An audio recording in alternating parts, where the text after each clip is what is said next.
साथियों नमस्कार। इस अंक में मैं हूं अंकुल।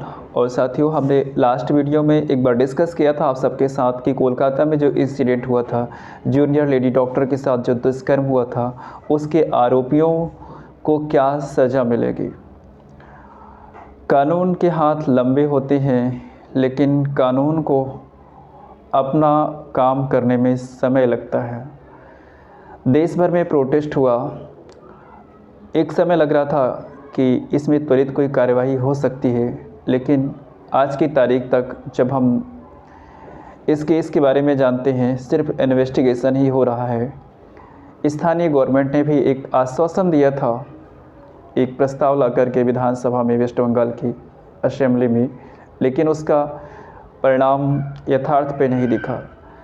साथ ही ऐसी घटनाएं देश के किसी न किसी क्षेत्र में डेली होती हैं, लेकिन हमारा समाज पता नहीं क्यों इन घटनाओं को गंभीरता से नहीं लेता, और हमारे सरकार में बैठे हुए लोग भी ऐसी घटनाओं को सिर्फ कुछ दिनों के बाद नज़रअंदाज कर देते हैं।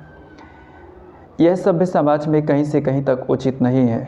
महिलाओं की सुरक्षा जिस प्रकार से एक चिंता का विषय बना हुआ है, और अपराधियों के हौसले आज भी बुलंद हैं।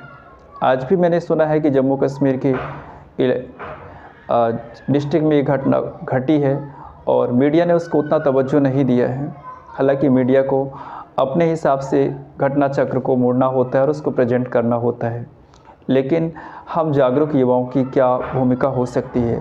क्या हम ऐसा नहीं कर सकते कि समाज के बीच एक ऐसा व्यापक जागरूकता अपनाएं और समाज खुद इसके लिए अपनी ओर से पहल करे। इसे जाति, मजहब और राजनीतिक बेड़ियों से दूर इसे एक स्वस्थ समाज की दृष्टि से देखना होगा,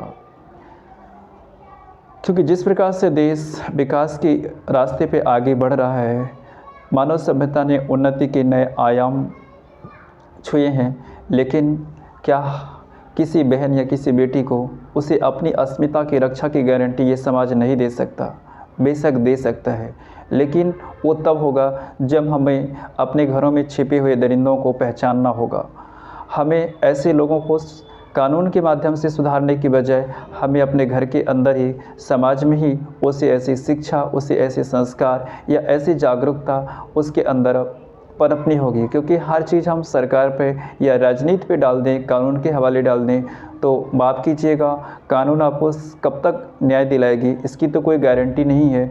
लेकिन इस बात की गारंटी ज़रूर हो सकती है कि जो घटनाएं हम अभी अखबार में, टेलीविज़न्स में, सोशल मीडिया पे सुनते हैं या देखते हैं, वो घटना कल आपके मोहल्ले, आपके शहर, आपके घर, आपके परिवार में किसी और के साथ हो सकता है। तो हम क्यों इन सब का इंतज़ार कर रहे हैं। मैंने बड़े बड़े इंटरव्यूज़, बड़े बड़े लेखकों के लेख पढ़े हैं इन चीज़ों पे। अपनी प्रतिक्रिया और अपने विचार वो समाज के सामने रखते हैं, लेकिन समाज में एक बड़े बदलाव की आवश्यकता है, क्योंकि समाज हमेशा बड़े बदलाव को बहुत जल्द अपने अंदर समाहित नहीं करता, या उसका जो है एक विशेष अध्ययन से पता चलता है कि समाज में जो एक्सेप्टेंस होती है वो बहुत कम होती है, क्योंकि वो परंपरा और रूढ़िवादिताओं को बहुत जल्दी जो है इस्टेब्लिश कर लेते हैं। लेकिन जब हमारा जो समाज है वो एजुकेटेड हो चुका है, जागरूकता का माध्यम हमारे पास आ चुका है, तो ऐसे समाज में, ऐसे समय में क्यों नहीं हो सकता। बिल्कुल हो सकता है, लेकिन इसके लिए पहल करने की आवश्यकता है। आज दुनिया के हर क्षेत्र में महिलाओं की भागीदारी और उनकी हिस्सेदारी बराबर बढ़ रही है, तो उनकी सिक्योरिटी और उनकी हिफाजत की जिम्मेदारी भी हम सबकी, आपकी ये होनी चाहिए। और क्यों ना हो, क्योंकि प्रकृति ने दोनों को एक समान और एक ही तरह जैसे तौल करके बराबरी का हक उसने दिया है, तो हम आप कौन होते हैं कि उनको उस हक से वंचित कर दें। इसके साथ साथ हम पुरुषों की तो भूमिका है ही है, लेकिन महिलाओं को भी चाहिए कि महिलाओं की सेफ्टी या ऐसे विषयों पे उन्हें समाज के सामने मुखर होकर के बोलना चाहिए। क्योंकि होता ये है कि जैसे घर का विवाद है, तो घर के लोग पूरा सच नहीं बोलते हैं, सच कोई और बोलता है, और वो सच जब बोलता है तो उसमें सारा सच नहीं आता है।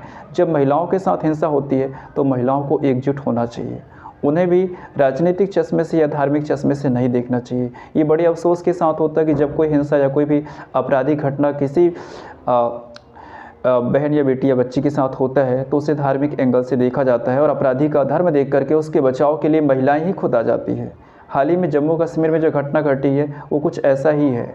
जब यही घटना वेस्ट बंगाल में घटी थी तो उसे भी एक राजनीतिक चश्मे से ही देखा जा रहा था, लेकिन ऐसा नहीं होना चाहिए। अपराध अपराध ही होता है, चाहे वो किसी भी धर्म या किसी भी विशेष वर्ग के साथ क्यों ना हो। हमें अपराधी के खिलाफ एकजुट होना होगा, क्योंकि होता ये है कि कुछ घटना के ताज़ा हालात पे तो हम अफसोस जताते हैं, लेकिन हमसे कहीं ज़्यादा जो शुभचिंतक होते हैं उस अपराधी के होते हैं और उसके लिए न्यायिक लड़ाई की पहल करते हैं। उसके लिए फंडिंग होता है और जब तक ये फंडिंग नहीं रुकेगा तब तक आप अपराधियों पर काबू नहीं पा सकते। कानून की अपनी व्यवस्थाएं हो सकती है, राजनीतिक लोग अपने स्वार्थ के लिए इन चीज़ों का इस्तेमाल कर सकते हैं, लेकिन आम आदमी को न्याय कब मिलेगा? इन सबकी चिंता स्वस्थ समाज को होनी चाहिए, जागरूक युवा को होनी चाहिए कि ऐसी घटनाओं पे हमारे लोग चुप क्यों हो जाते हैं, मौन क्यों हो जाते हैं। आखिर कोलकाता इंसिडेंट में उस लेडी के परिवार को आज तक न्याय क्यों नहीं मिला, इंसाफ क्यों नहीं मिला? क्या सिर्फ बयानबाजी से किसी के दर्द को आप बांट सकते हैं? कदापि नहीं। ये घटना जब उनके साथ होगी तो उन्हें इस बात का एहसास होगा, लेकिन हमारी कामना ऐसा नहीं है कि उनके साथ हो। हमारी तो गुजारिश ये है कि किसी के साथ भी ना हो, सब स्वस्थ और सुरक्षित रहें और अपने जीवन यापन के लिए कुशलता से अपने कार्य को कर सकें। सबको सम्मान, सबको सुरक्षा और सबको राजनीतिक अधिकार मिलना चाहिए। साथियों, ये तो थी मेरी अपनी प्रतिक्रिया। आप इस विषय में क्या सोचते हैं, आपका क्या नज़रिया है, हम तक ज़रूर शेयर कीजिएगा। इस अंक में बस इतना ही। नमस्कार, जय।